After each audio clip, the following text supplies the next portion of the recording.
Is it fair to say that the 2025 NBA offseason has officially started? I know that obviously Game 5 of the NBA Finals, the biggest game of the season, is probably going to decide who wins the finals, is happening tonight. But league-altering, league-changing trade happened yesterday with Desmond Bane being traded to the Orlando Magic. This was honestly pretty surprising to me, random too. I think what had happened in the morning on Father's Day. But yeah, I would not think that the Memphis Grizzlies were going to change up their core that they've ran with for the last 5 years. The Orlando Magic, while some people think they did overpay for Desmond Bane, this was a need trade. They needed to make this trade. They needed floor spacing. They needed more help around Paolo Banchero offensively and Franz Wagner, obviously. And they went out and got their guy in Desmond Bane. But yeah, here's the official trade. It was Desmond Bane to the Orlando Magic for Kentavious Caldwell-Pope, Cole Anthony, and 4 first-round picks. And a pick swap, I believe. 4 first-round picks for Desmond Bane. I don't know about that one. But the 4 first-round picks, obviously unprotected, aren't as elite as what you would expect, 4 first-round picks to be. The first pick that they're getting is the 16th overall pick in this draft class for the Memphis Grizzlies. I think they can address a lot of positions.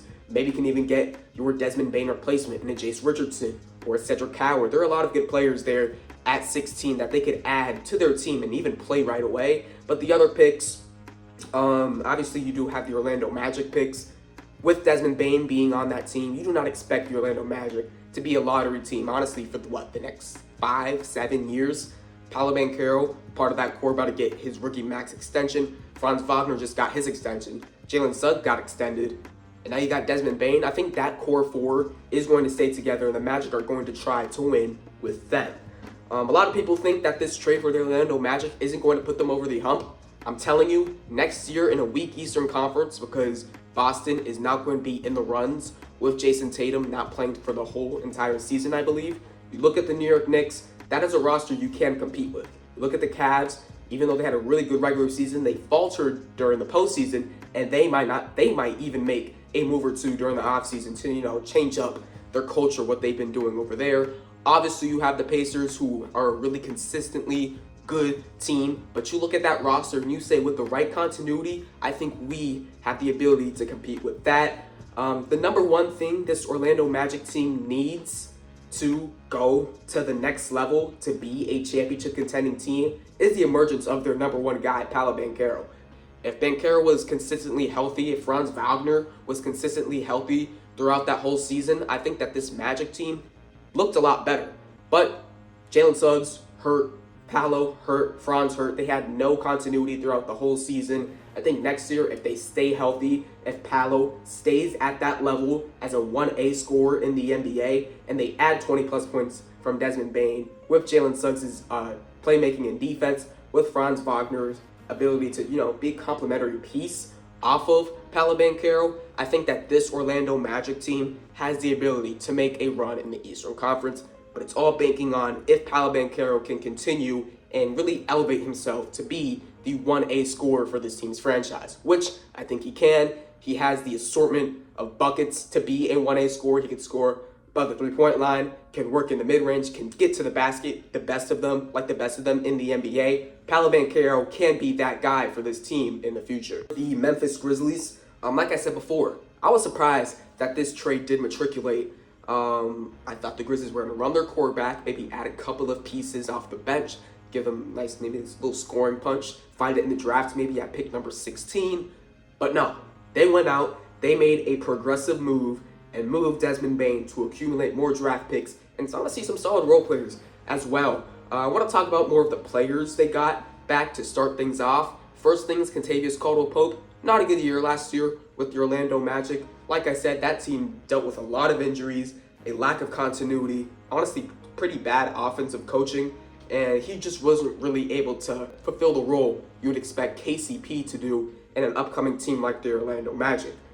I don't think that the Memphis Grizzlies will buy out KCP, will dump KCP off for a couple of picks. I honestly think he'll come in next year and be that team's starting 2 guard, or maybe off the bench if you do prefer a Scottie Pippen Jr., which I would understand because he had a really good year last year. But I think KCP is going to come in for Memphis and give them value right away offensively and defensively. If he can hit the open three like he was able to do with Denver, able to do with Washington, able to do with LA, he's going to be able to play meaningful playoff minutes for the Memphis Grizzlies next year. Cole Anthony, honestly, maybe viewed to be a bit of a dumping in this trade, just to match up the type contracts. But I think maybe he'll play a little bit. Scottie Pippen Jr. is that team's second ball handler, backup guard. But if Scottie Pippen Jr. is that starting two guard next to John Morant next year, maybe we could see some Cole Anthony backup point guard minutes. Honestly, I thought he was pretty solid during the playoffs as a backup guard to Corey Joseph. He was able to give them some really solid, good moments, especially in that playing game against Atlanta. He had a really good, what did he have, 20 plus points? I don't know. He was elite during that game. That's just from memory. Maybe he can give Memphis some backup guard minutes. We'll see what happens with Scottie Pippen Jr. Where does KCP fall in that starting rotation?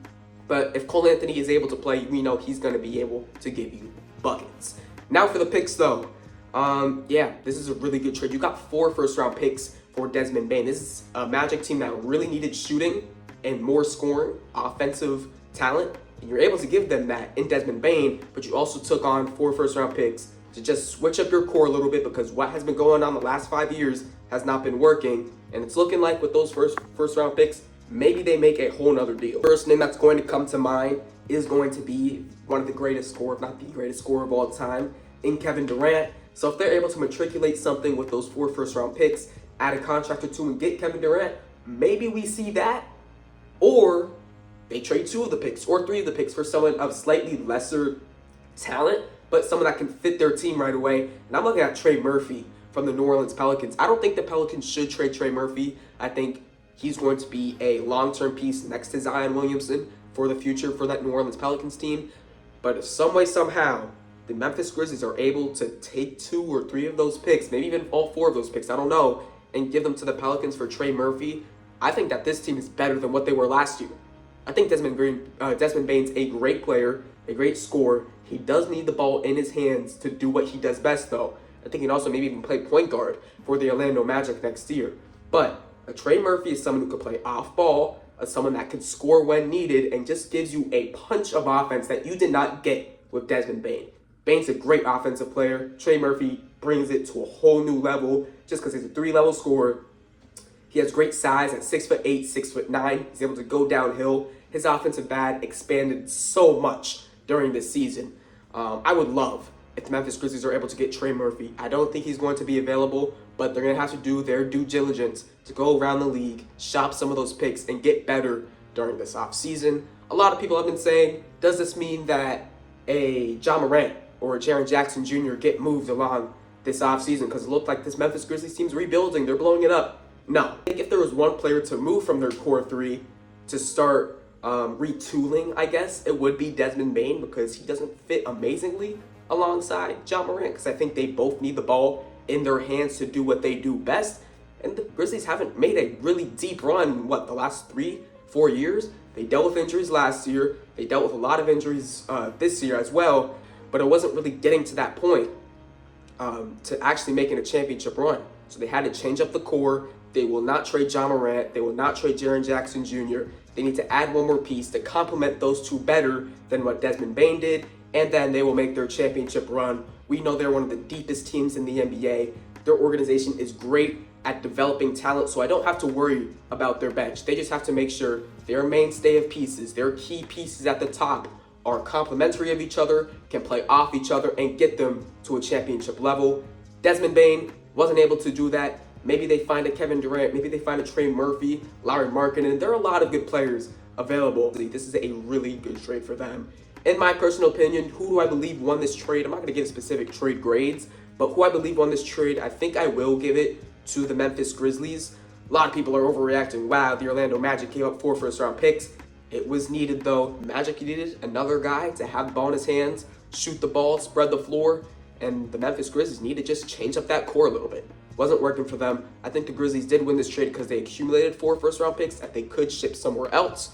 But I think the Magic fans, don't be too hard on your team. This was the right trade to make. It was a good trade. It wasn't terrible. And I hope you guys enjoyed this video. Just overall assessing the trade. A surprising trade, not one I expected to talk about. But overall, Cool trade. I think it'll help both teams for the future. I'm excited to see what a Desmond Bane, Paolo Banchero-led Magic team does next year in a weaker Eastern Conference. Can they make a run? I don't know. We'll see. Thank you for watching this video, and I hope you guys like and subscribe. See you guys next time. Peace.